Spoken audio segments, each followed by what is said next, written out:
आपने कभी सुना है कि भगवान भी कभी अपने किसी भक्त से मिलने के लिए अधीर हो उठे हो?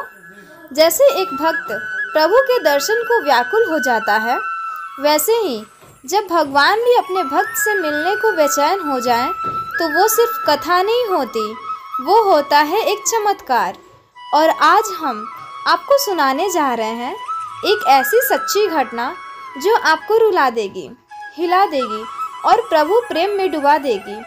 भाव की प्रधानता को सिद्ध करने वाली यह सच्ची कहानी है भगवान श्री राम की नगरी अयोध्या में जन्म लेने वाली माता निर्मला बाई जी की, जिनके भाव ने स्वयं भगवान को विवश कर दिया कि वो प्रकट हो जाए, वो उनके साथ खेलें, मुस्कुराएं और रो भी पड़े। निर्मला बाई जी का जन्म अयोध्या के रायगंज में हुआ। उनका जन्म एक गरीब वैष्णव परिवार में हुआ। उनके पिता भिक्षा मांगकर गुजारा करते थे। जब वो 7 साल की थी तभी उनकी मां का देहांत हो गया था। पूरे घर की जिम्मेदारी उनके पिता पर ही थी। वह भिक्षा मांगते, फिर बच्चों को भी संभालते, घर भी देखते। ऐसे करते करते समय बीतता गया और जब निर्मला बाई जी 16 साल की हुई तभी उनके पिता ने उनकी शादी रायगंज में रहने वाले जगन्नाथ नाम की एक वैश्य सेठ से कर दी। जगन्नाथ जी रायगंज में एक धर्मशाला में रहा करते थे और अपने वैश्य कुल के अनुसार ही कोई वैश्य जाति का काम करते थे। सब कुछ सामान्य चल रहा था, लेकिन विधि को कुछ और ही मंजूर था। एक दिन उसी धर्मशाला में एक बाबा आए। बाबा का नाम था मंगल दास जी।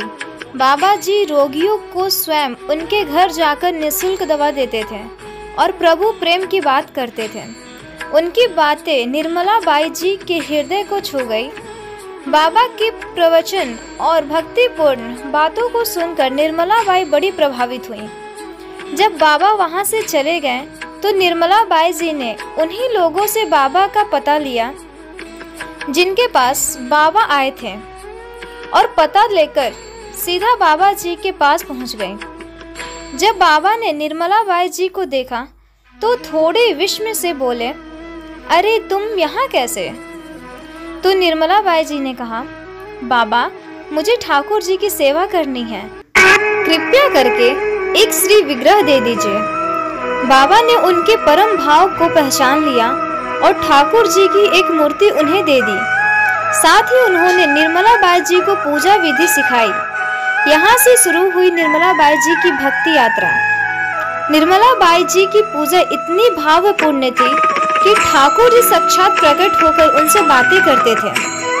वो हर दिन बड़े प्रेम से ठाकुर जी की सेवा करती थी। यहाँ तक कि महावारी जैसे अशुद्ध माने जाने वाले दिनों में भी वो ठाकुर जी की सेवा करती थी, क्योंकि ठाकुर जी उनसे स्वयं कहते थे कि अगर तुम मुझे नहलाओगी नहीं, भोग नहीं लगाओगी तो मैं कैसे रास करने के लिए जा पाऊंगा। क्या आप कभी सोच सकते हैं कि भगवान अपने भक्त से ऐसे प्रार्थना करेंगे और ऐसे कहेंगे? अब निर्मला बाई जी का जीवन अपने ठाकुर जी की सेवा करते हुए बड़े अच्छे से बीत रहा था। पर अक्सर हमारे जीवन में कुछ ऐसी घटनाएं होती हैं जो विधि का विधान होता है, या शायद हमारे ठाकुर जी की लीला, जो भक्त का प्रभाव दुनिया को बताने के लिए होती है। जिस धर्मशाला में निर्मला बाई जी रहती थी, उसी धर्मशाला में एक पंडित जी भी रहा करते थे। वो इस बात से बहुत नाराज रहते थे कि निर्मला बाई जी की अशुद्ध अवस्था में भी भगवान की सेवा करती थी। वो चाहते थे कि जब निर्मला बाई जी अशुद्ध हो तो वो ठाकुर जी की सेवा उन्हें दे दिया करें। जब तक वह अशुद्धि के 4-5 दिन होते हैं तब तक पंडित जी उनकी सेवा कर दिया करें। पर निर्मला बाई जी एक दिन भी अपने ठाकुर जी की सेवा के बिना नहीं रह सकती थी। इसी वजह से वो पंडित जी को बताती ही नहीं थी कि वो कब अशुद्ध है। 6 मास के बाद राम मंगल दास बाबा जी उसी धर्मशाला में वापस आए तो रास्ते में ही उन्हें पंडित जी मिल गए। पंडित जी ने उनसे शिकायत की, निर्मला बाई के बारे में कहा और महाराज जी को कहा कि देखिए, वो अशुद्ध अवस्था में भी भगवान की सेवा करती हैं। मैं उसे मना करता हूँ, कहता हूँ कि मुझे सेवा दे दिया करो 4-5-6 दिनों के लिए। मैं ठाकुर जी की सेवा कर दिया करूँगा, पर वो मेरी बात मानती नहीं है। अब पंडित जी की बात सुनकर बाबा जी निर्मला बाई जी के पास गए और बोले, पंडित जी कह रहे हैं कि तुम अशुद्ध अवस्था में भगवान की सेवा करती हो। अब बाबा की बात सुनकर निर्मला बाई जी एकदम से भाव विभोर हो गई। उनकी आंखों में आंसू भर आए और धीरे धीरे वो बाबा से कहने लगी, बाबा, भगवान स्वयं आकर मुझसे यह करने को कहते हैं, तभी मैं सेवा करती हूँ। मैं तो नहीं चाहती कि मैं अशुद्ध अवस्था में उनकी सेवा करूँ, भगवान का भोग बनाऊँ, पर वो कहते हैं कि अगर तुम सेवा नहीं करोगी, मुझे स्नान नहीं कराओगी, मेरा श्रृंगार नहीं करोगी, मेरा भोग नहीं लगाओगी, तो मैं कैसे रात में रास करने के लिए जाऊँगा। जब कुछ खाऊंगा नहीं, भोग नहीं लगाऊंगा, कुछ पाऊंगा नहीं, तो रास कैसे कर पाऊंगा। और अब ये कहते कहते वो रोने लगी। बाबा उनका सच्चा भाव समझ गए और अब इन सब बातों को सुनकर बाबा पंडित जी के पास गए और पंडित जी को ये सारी बात बताई। सारी बात सुनकर पंडित जी भी रोने लगे। पंडित जी के अंदर भाव की इतनी प्रधानता नहीं थी, वो तो शास्त्रों के अनुसार कार्य करते थे। पंडित जी कहने लगे, बाबा, मैं तो आज तक शास्त्रों में लिखी हुई बातों पर ही विश्वास करता था, पर मुझे नहीं पता था कि भाव में इतनी शक्ति होती है। आज मैंने भाव की शक्ति को प्रत्यक्ष अनुभव कर लिया। दोस्तों, अब यहाँ इस प्रसंग का मतलब यह बिल्कुल नहीं है कि सब अशुद्ध अवस्था में भगवान की सेवा करें। भगवान स्वयं निर्मला बाई जी के अधीन थे, क्योंकि निर्मला बाई जी का प्रेम, भाव और भक्ति शरीर के बंधन से बहुत ऊपर थी। जब हम शुद्ध भक्त होते हैं, तब हम स्त्री या पुरुष नहीं रहते। कहते हैं ना, आत्मा का कोई लिंग नहीं होता। इसीलिए जब हम उस अवस्था में पहुंच जाते हैं, तो फिर शरीर का भेद नहीं रहता। जितना प्रेम निर्मला बाई जी को ठाकुर जी से था, शायद उससे ज़्यादा प्रेम ठाकुर जी को निर्मला बाई जी से था। और इसी वजह से ठाकुर जी निर्मला बाई जी के साथ बड़ी प्यारी प्यारी लीलाएं करते थे। एक सुंदर प्रसंग, एक दिन की बात है। निर्मला बाई घर पर थी। उन्होंने भोजन बनाया, भोजन बनाकर चौका साफ किया और उसके बाद में जो पोता मिट्टी होती है, उसको एक बर्तन में घोल के पोता लगा रही थी। कपड़े को भिगोकर चूल्हे पर पोता लगा रही थी। पोता लगाने के बाद उन्होंने हाथ धोए। हाथ धो के खड़ी ही होने वाली थी कि इतने में ही ठाकुर जी 5 वर्ष के बालक के रूप में उनके पास आए और उनकी पीठ पर चिपक गए और दोनों हाथों को उनकी गर्दन में डाल दिया। अब ठाकुर जी ने निर्मला बाई जी को कसकर गर्दन से पकड़ रखा था। निर्मला बाई जी खड़ा होना चाहती थी। वो ठाकुर जी को कह रही थी कि छोड़ लल्ला, मुझे देख, मेरे हाथ गीले हैं, तू छोड़ मुझे। ठाकुर जी उन्हें गुदगुदी कर रहे थे। तब निर्मला बाई जी ने क्या किया, प्यार प्यार में बहुत हल्के से हाथों से उन्होंने ठाकुर जी के गाल पर हल्की सी एक चपत लगा दी, हल्का सा तमाचा लगा दिया। पर ये क्या, हमारे ठाकुर जी की आंखों में मोटे मोटे आंसू आ गए। जब निर्मला बाई ने देखा कि ठाकुर जी की आंखों में आंसू हैं, ठाकुर जी बड़ी जोर से रोने लगे। निर्मला बाई जी को बहुत बुरा लगा। वो अपना हाथ दीवार पर मारने लगी। हाय, कैसे मैंने लल्ला को मारा, ये मैं कैसे कर सकती हूँ। निर्मला बाई जी बुरी तरह रो रही थी, दीवार पे हाथ को पीट रही थी। जब ठाकुर जी ने देखा कि अरे यह तो मेरे कारण रो पड़ी है, तो ठाकुर जी उनकी गोद में जाकर बैठ गए।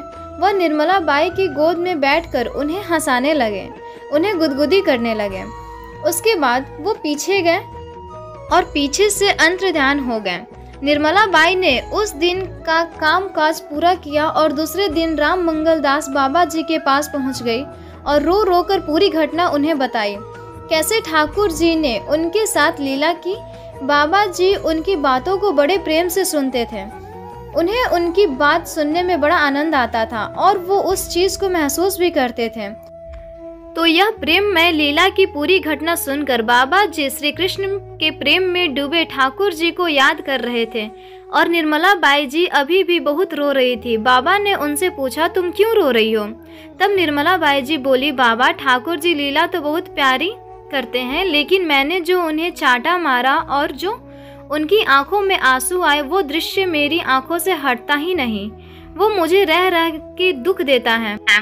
उनकी आंखों में मेरे मारने से आंसू जो आ गए, जब उन्होंने देखा कि मैं रो रही हूँ तो मुझे गुदगुदाने मनाने लगे और हंसाने के लिए आ गए, मेरी गोदी में बैठ गए। लेकिन फिर भी मुझे मेरे चांटा लगाने से जो उनकी आंखों में आंसू आए, वो दृश्य मेरी आंखों से जाता नहीं और वही मुझे बार बार बहुत दुख दे रहा है। तो बाबा ने उन्हें समझाया, फिर वो खुद शांत हो गई। तो देखा दोस्तों, ऐसा भाव था उनका। ऐसी दिव्य लीलाएं ठाकुर जी निर्मला बाई जी के साथ करते थे। एक प्रसंग और सुनिए। एक दिन रात में एक और लीला हुई।